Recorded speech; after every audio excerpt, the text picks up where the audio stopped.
Welcome to Cheat Sheet Tales, where secrets slip, lies unravel, and the truth always has a twist. Real stories, raw confessions, shocking betrayals. Drop a comment if you've ever caught a red flag too late. Now, let's get into today's tale. I helped my mother-in-law through chemo, drove her to every treatment, stayed up nights holding her hand. When she got better, she told my wife, "You deserve a man with a real future." I overheard them planning how to ease me out. That weekend, I came home to find my desk cleared. My name removed from the lease. "You'll land on your feet," my wife said coldly. I nodded, then quietly handed her the envelope. She never saw it coming. I'm 38, living just outside Cleveland, Ohio. I've been married to Melissa for 11 years. We don't have kids. I'm a freelance graphic designer. Steady gigs, decent money, but not flashy. Melissa works in HR at a logistics company. We lived in a 2-bedroom apartment in Lakewood. Nothing fancy, but it was home. About a year ago, life got turned upside down. Melissa's mom, Diane, was diagnosed with stage 2 breast cancer. It hit Melissa hard. They're close, almost too close, honestly. She cried for days after the diagnosis. When it came time for the treatments, Melissa couldn't handle it emotionally. She'd get overwhelmed, shut down, couldn't even sit in the hospital room without breaking down. I stepped up. I offered to drive Diane to her appointments, sit with her during chemo, help out however I could. It felt like the right thing to do. So I became the one who drove Diane to every single chemo appointment. Every single one. I sat in those cold, sterile hospital rooms with her for hours, holding her hand while the drugs dripped into her veins. I held the bucket when she puked. I cleaned up after her. I managed her medications, made sure she took the right pills at the right time. I even stayed up some nights when she was too sick to sleep, just sitting by her bedside while she whimpered in pain. I did the grocery shopping, cooked meals for her, kept her apartment tidy. I was her emotional support, her driver, her caretaker, her everything. I kept telling myself I was doing it for Melissa, for our family. It was hard, but I did it without complaining. I thought we were a team, me and Melissa. I thought she appreciated me. After 6 months of hell, Diane went into remission. We were all relieved, and I honestly thought we'd come out stronger from it all. But then, everything shifted. One Thursday night, I came home earlier than usual after a client meeting got canceled. I was exhausted, just looking forward to kicking back and having dinner. I was walking down the hallway toward our apartment. When I heard their voices, Melissa and Diane, I paused, keys in hand when I caught my name. Diane's voice, sharp and cold, cut through the air. "I just don't see a future with him. Melissa, you deserve better. You deserve a man with a real future. Someone who can give you the life you want, not this freelancer." I froze. My stomach twisted. Melissa's voice was quieter, hesitant. "He's been good to you, Mom. He took care of you when I couldn't. That was temporary. Don't let that guilt shing you down," Diane snapped back. "He's not going anywhere. You're not getting younger. You can't waste your life waiting for him to make something of himself. Start thinking about how to ease him out." I just stood there. My heart was pounding so loud, I thought they might hear it. I felt sick, like the floor had just dropped out from under me. I couldn't breathe. I left. Didn't even go inside. I drove around for hours that night, numb. I couldn't wrap my head around it. After everything I'd done for Diane, for Melissa, they were talking about easing me out like I was a piece of furniture that didn't fit the new decor. I felt stupid, used, and humiliated. That weekend, I went to visit my brother in Columbus. I told him I needed to clear my head. We watched a game, had a few beers, didn't talk much about it. I just needed space. When I got back home Sunday evening, I walked into the apartment and it hit me like a punch in the gut. My desk was cleared out. All my stuff boxed up, sitting by the door. My name had been removed from the lease paperwork, which was pinned to the fridge like a goddamn trophy. I just stood there, staring. My heart sank. Melissa came out of the bedroom, arms crossed, face cold. "We need to talk," she said, like it was just another Monday. No tears, no emotion, just cold. I nodded, not saying a word. She crossed her arms tighter. I think it's best if you move out. You'll land on your feet. It's time. I stared at her silent. The woman I had held up through everything, the woman I had loved and supported through every crisis, was standing there telling me to leave like I was a stranger. I didn't argue. I didn't yell. I just reached into my bag and handed her an envelope. Her face twisted in confusion. "What's this?" I looked her dead in the eyes. "Just some paperwork." Inside the envelope was a copy of the new lease I had signed for a studio apartment across town, a receipt for the moving truck I had booked for the next morning, and a letter from my lawyer. The letter outlined the terms of our divorce, along with a file of evidence I had collected over the past month.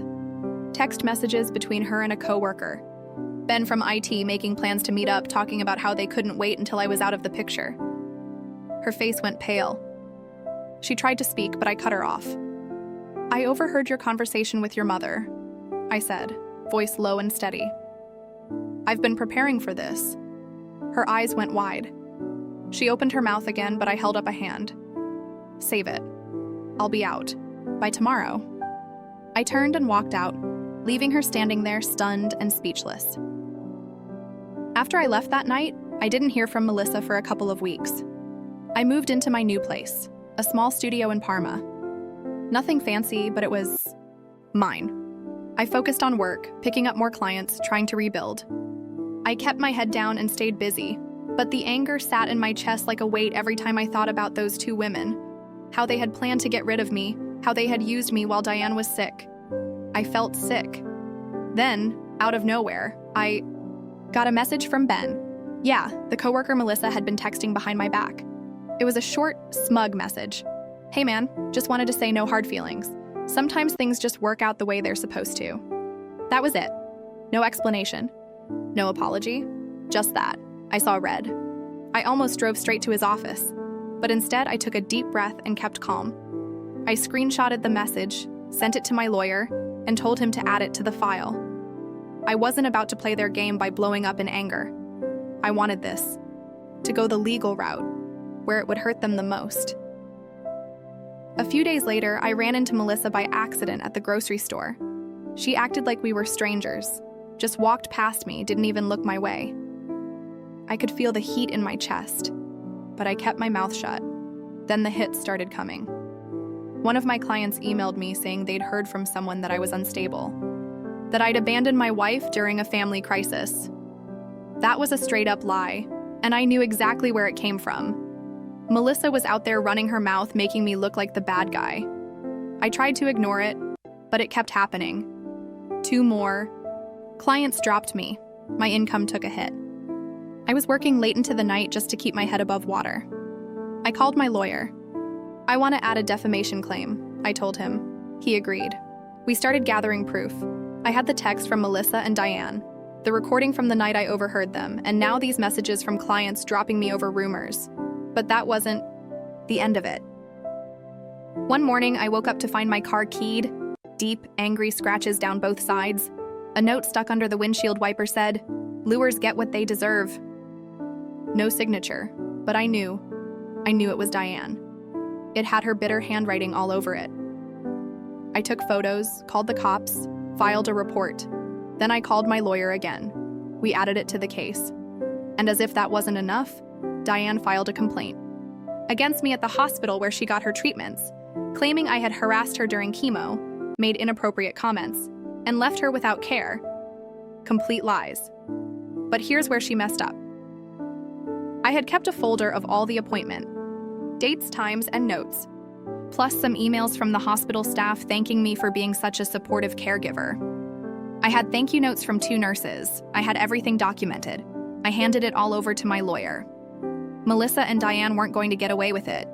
About a week after I handed over all the documents to my lawyer, I got a call from one of Diane's old friends, Carol. We'd crossed paths a few times during Diane's treatments. Carol was an older woman, nice enough, always seemed a bit sharp, always watching. She called me out of the blue, and her first words were, "I heard what Diane's been saying about you, that you left her high and dry during chemo, that you were selfish and unreliable." I just listened. Then, she dropped this. "I know she's lying. I saw how you took care of her, and I've got some things you might want to hear. Turns out Carol had been in the hospital a lot during Diane's treatments. Her husband was sick too, and she overheard Diane talking to Melissa more than once. Stuff like, "I just want him out of the picture so we can focus on your future. He's a dead weight, and you deserve better. Once I'm better, we can work on getting rid of him for good." Carol even said she had a voicemail saved from Diane where she was ranting about me, calling me a charity case and a waste of space. Carol offered to send it to me. I told her, yes, absolutely. That voicemail was gold. I forwarded it straight to my lawyer. I started to realize how deep the manipulation went. It wasn't just that they wanted me gone. They wanted me gone.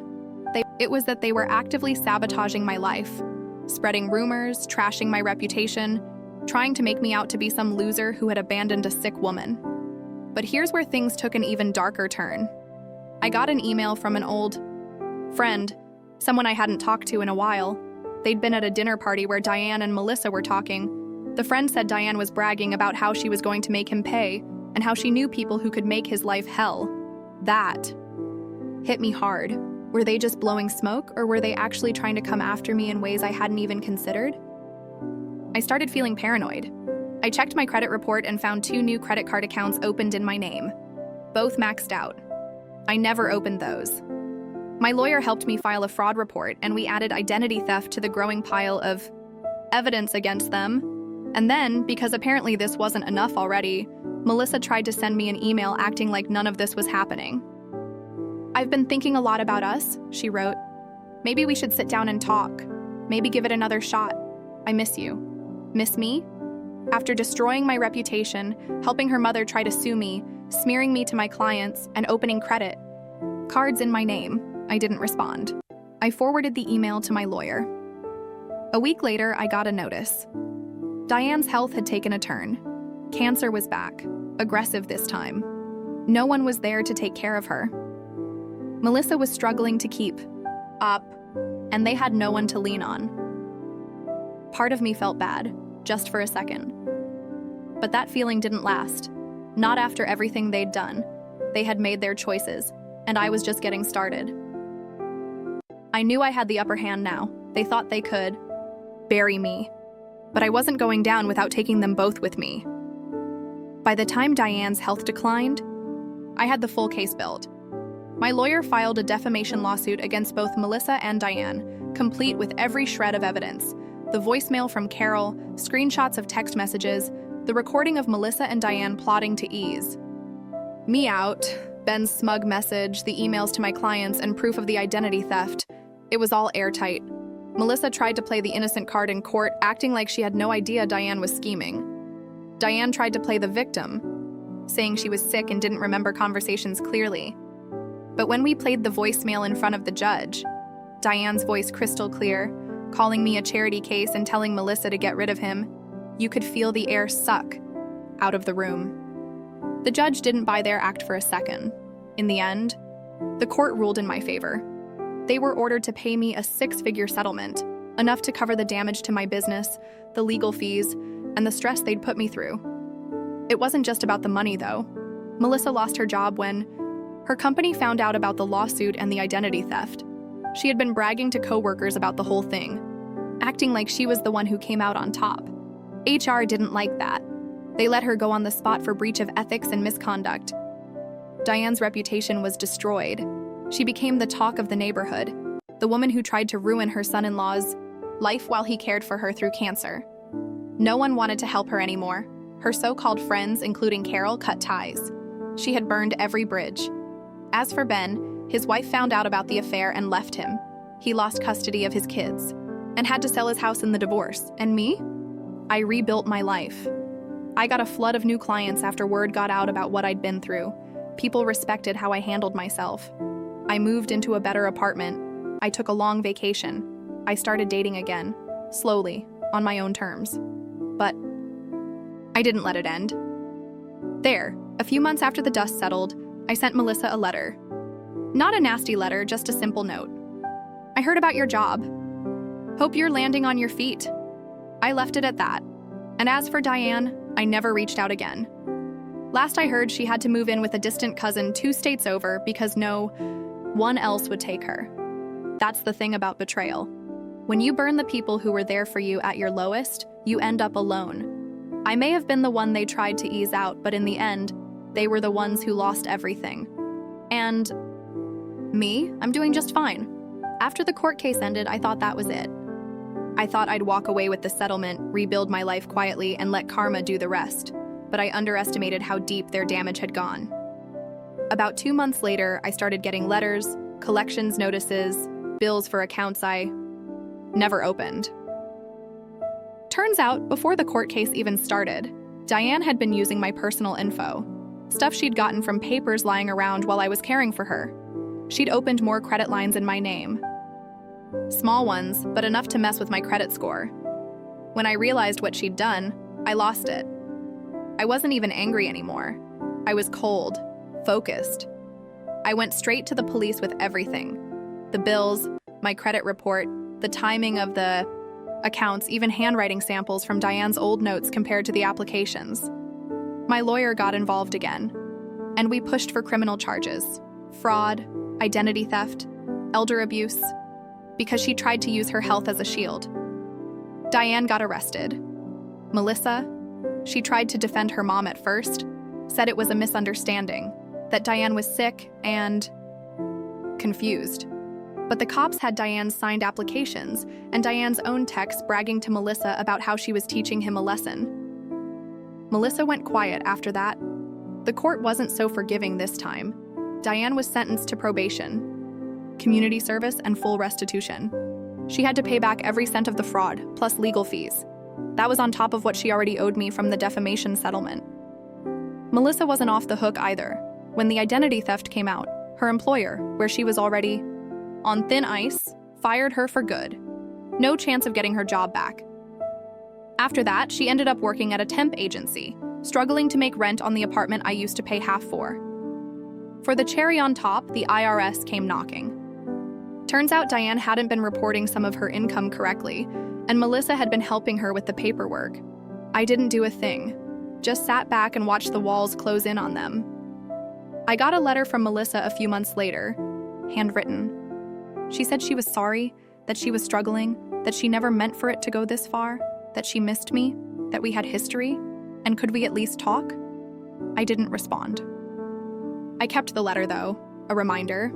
Diane, from what I heard, had to sell her car and move in with some distant cousin out in Pennsylvania. Melissa's friends stopped talking to her. Word gets around in a town like ours. Ben, the coworker, lost his house in the divorce and his ex-wife moved away with the kids. And me? I used the settlement money to open my own small design studio.